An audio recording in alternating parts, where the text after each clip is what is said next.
right. Are you all ready to learn today? Yeah. Okay. So today we're going to be talking about measurement. Who can raise their hand and tell me does anybody know what a measurement is? Brayden? You measure stuff with a ruler. Ruler? Okay, anyone else? You can measure stuff with paper clips. Like with paper clips? But what is measuring? Oliver? It's when you, like, if you want to, like, see, like, how much paper clips one side of the table is, you can do it and then you'll know. Good, you're all right. It's determining the length or size of something, so to see how big something is. So who thinks they know how long is this notebook? Kira, do you have any ideas? 10 lengths. Anybody else? Fernando? 9. I find it interesting, none of you are saying any units, which is good because we haven't discussed units yet. A unit is what you use to measure something.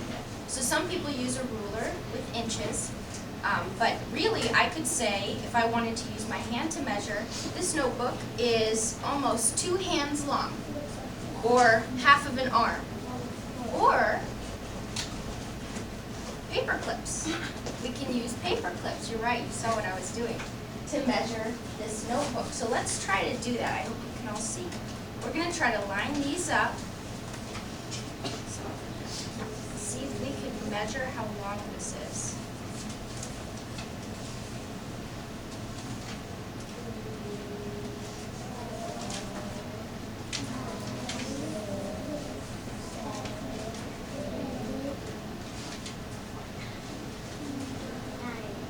Okay. You all see that? Oh, they're moving a little bit. Who can raise their hand and tell me what's difficult about trying to measure this notebook using these paper clips?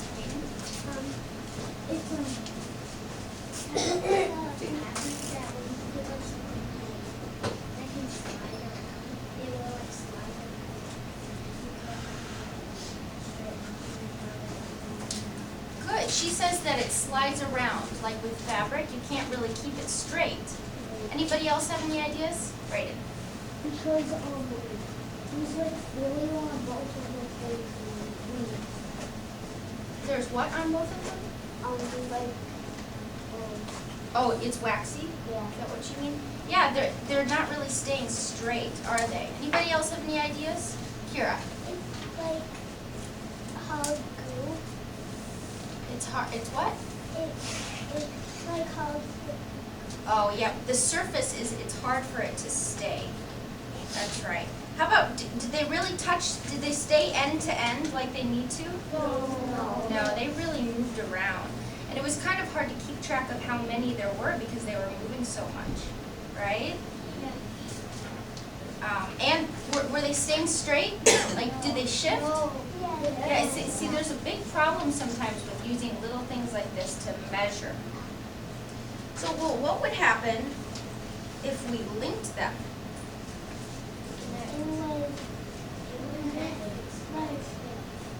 So, yes, Peyton.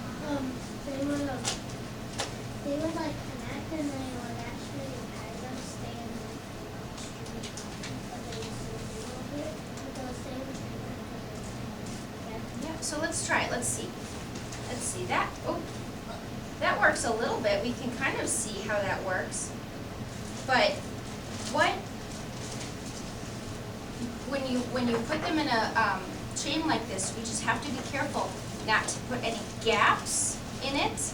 So if it bunches up, or to overlap. Overlapping is when it's like this and it's not really straight. And your book actually gave a really cool rhyme for this, and it goes, to find the length of your desk or friend, use the same unit from end to end. See, these are the same units, they're the same length. Measurement will be a snap if you never gap or overlap. So, does anyone know what we call a measurement like this that is made up of little units, but it's all one big thing and you use it to measure? Oliver, do you have an idea? Like, I know like a A ruler. ruler. Yep, we call that a ruler. And in second grade, you'll talk about inches and feet and how to use a ruler to measure things. But in first grade, we're going to be using paper clips. But that is a ruler. When you use it to measure it, it's made up of units. Yes, Brayden? I know about centimeters. That's another unit of measurement. So, but using this chain to measure things, that's kind of got its own problems too. You see one right now, it kind of came unhooked. What are some problems that we could have if we try to measure something with these? What are some things that could happen with this chain? Peyton, do you know? It could slide around and it could like disconnect. It could disconnect. What about getting tangled? Have you ever tangled these before or played with them? Yeah. They really get tangled, or they bunch up, or they overlap like I was talking about. So it's kind of hard to use these when they're moving around so much. It would almost be better to make something that was straight and that stayed this way all the time, right? And didn't gap or overlap. Brayden? I do paper clip. Ah, so do you do this a lot? Make these? Yeah, we put some in different shapes and I have to get all of them separate. That's fun. Oliver?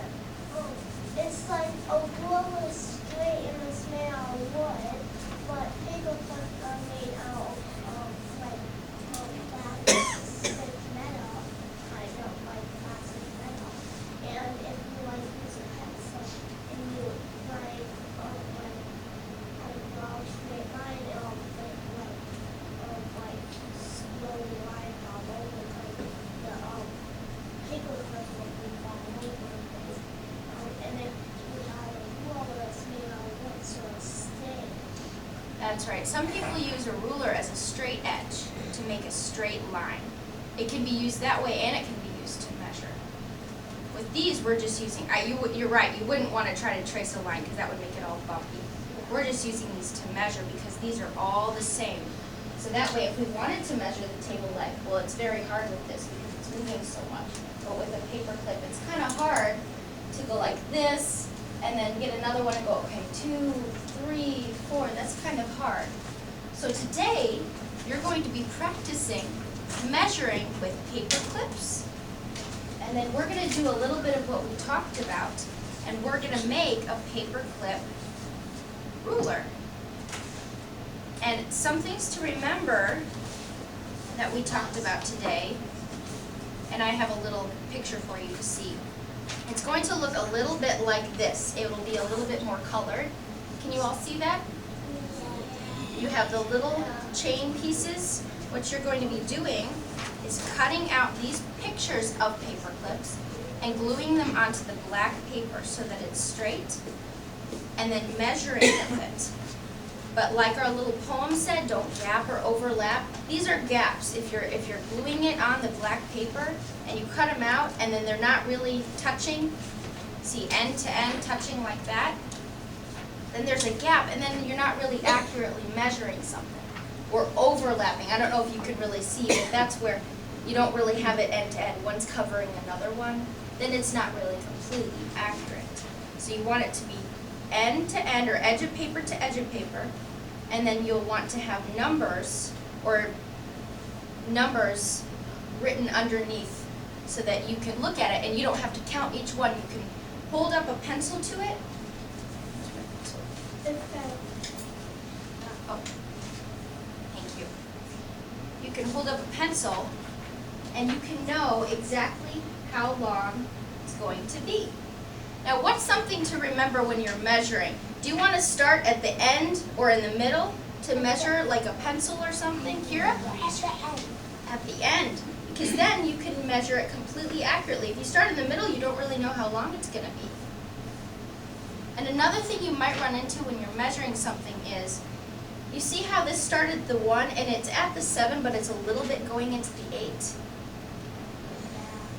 Sometimes you're going to run into that. You might have to say 7.5 or a little bit over 7. You might have to do that because it won't be completely accurate all the time. And you know what, Miss Christie, I hope it's okay that I say something. Mhm. In our math books, when you do this, they always have the word about. They'll say it's about, because they realize that until we end up using standard rulers with numbers, not just paperclip ones or other ones that we use, that we're sometimes going to have about. But when you get to 2nd grade, then you'll use more like half. All right. So does that make sense to everybody?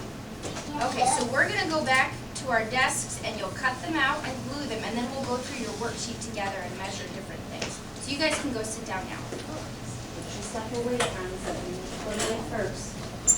Good job, Don't worry, friends, about your toolkit. You might not even